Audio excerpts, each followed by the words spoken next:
আপনাকে টেনে একদম কুয়োর পাঁকের মধ্যে ফেলে দেবো, নোংরার মধ্যে ফেলে দেবো। আপনি কি করবেন? ওঠার চেষ্টা করবেন তো? অবশ্যই করবেন, কারণ বাঁচা জীবনেরই ধর্ম। আজকে ঠিক ওরকমই একটা আলোচনা, আজে বাজে মানুষের মধ্যে কিভাবে বাঁচবেন, কিভাবে তাদের সঙ্গে ডিল করবেন, কিভাবে বেরিয়ে আসবেন। আগে লাইক দিয়ে ভিডিওটার সঙ্গে থাকুন। প্রথমেই বলি যে আজে বাজে মানুষ, আমরা যে পরিবেশ একটা বড় ফ্যাক্টর। আমাদের অন্ন বস্ত্র বাসস্থানের সঙ্গে সঙ্গে একটা ভালো পরিবেশ দরকার বাঁচার জন্য।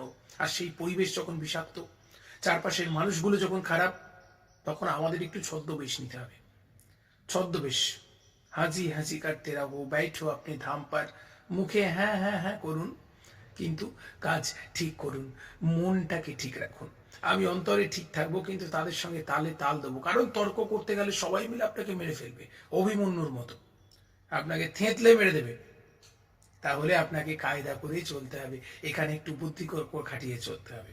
ঠিক আছে? চারপাশে চারপাশে খারাপ মানুষ, তাদের রুচি খারাপ, বোধ খারাপ, মনে রাখবেন এরা করুণার পাত্র। এখানে রাগ করলে হবে না, বরঞ্চ বুদ্ধি করে, মাথা ঠান্ডা করে, তাদের সঙ্গে তালে তাল দিয়ে, পায়ে পা দিয়ে বুদ্ধি করে বেরিয়ে আসতে হবে।